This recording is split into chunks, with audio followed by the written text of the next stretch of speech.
प्रदेश कांग्रेस उपाध्यक्ष नरेश चौहान ने शिमला में आयोजित पत्रकार वार्ता के दौरान कहा कि कांग्रेस पार्टी द्वारा इन चुनावों में प्रदेश में हर जगह जबरदस्त चुनाव प्रचार किया गया है और लोगों का कांग्रेस पार्टी को पूरा समर्थन मिल रहा है। इन चुनावों में कांग्रेस पार्टी के कई दिग्गज नेताओं ने भी प्रचार किया। उन्होंने कहा कि मुख्यमंत्री पर लोगों का विश्वास बढ़ा है और वे कांग्रेस पार्टी के उम्मीदवारों को जरूर जिताएंगे। लोग अब देश में बदलाव चाहते हैं। नरेश चौहान ने कहा कि हिमाचल प्रदेश के उपचुनावों में जनता प्रदेश की सरकार को गिराने की कोशिश करने वाले उम्मीदवारों को हराएगी और पूरे देश में ऐसे नेताओं को सबक सिखाएगी। देश का चुनाव अब अंतिम चरण में है। आज 6 बजे लास्ट फेज का जो प्रचार है वो रुक जाएगा और हिमाचल प्रदेश में भी 5 बजे नहीं 6 बजे पड़ा मैंने 6 बजे तक तो लंबा था। 7वें फेज पे हमारा चुनाव था। काफी लंबा प्रचार हुआ। इस दौरान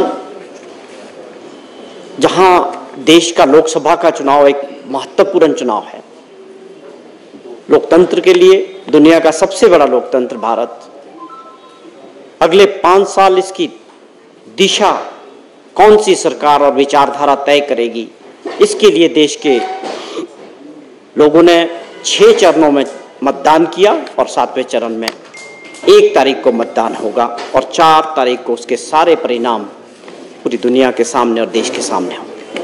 हिमाचल प्रदेश में जहां लोकसभा का चुनाव था 4 सीटों के लिए, साथ में 6 ऐसी परिस्थितियां बने कि 6 बाई इलेक्शन विधानसभा के लिए भी हो। इन सब के लिए जो प्रचार था, माननीय मुख्यमंत्री जी ने इसकी कमान संभाली और बड़ा एक लंबा प्रचार था। 100 मीटिंग से ऊपर ठाकुर सुखविंदर सिंह सुक्खू जी ने पूरे प्रदेश के अंदर हर विधानसभा क्षेत्र के अंदर लोकसभा के लिए और इन 6 विधानसभा की सीटों के लिए प्रचार किया और एक माहौल बना कि आपके दौरान कितना बड़ा एजिटेशन हुआ, कितनी बड़ी इस बात को लेके प्रदर्शन हुए और आपने विधानसभा के अंदर क्या मजाक उड़ाया सरकारी कर्मचारियों का। जयराम जी कहते हैं अगर आपको पेंशन चाहिए तो चुनाव लड़िए, आपको याद होगा ये। तो ये बातें केवल आपके पास मुद्दे नहीं है, ये मैं मानता हूं।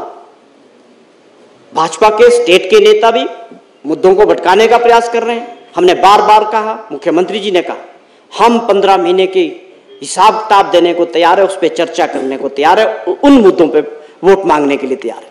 लेकिन भाजपा ये ओपीएस पे बोलने का कोई अधिकार नहीं। हमने बार बार पूछा कि आप अपना और अपनी पार्टी का स्टैंड क्लियर करें कि क्या हिमाचल प्रदेश में ओपीएस लागू हुई या नहीं हुई, या आप ओपीएस का विरोध करते हैं या समर्थन करते हैं। 2 बातों का जवाब दें।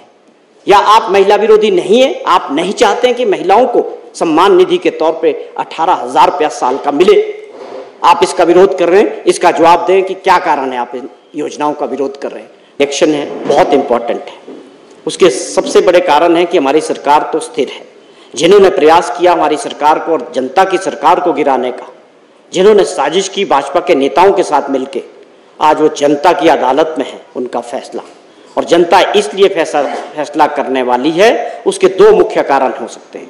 पहला कारण कि हिमाचल प्रदेश के मतदाताओं को ये ऐसा समय मिला है कि पूरे देश के अंदर सबक सिखाने का, ऐसे लोगों को जो सरकार गिराने का काम करते हैं, पार्टियां बदलने का काम करते हैं और देश के कानून का उल्लंघन करते हैं, और साथ में उनका नुमाइंदा उन द्वारा चुनी गई सरकार के साथ जुड़े। ये 2 बड़े कारण होंगे इन 6 जगह में जो लोग जब मतदान करेंगे।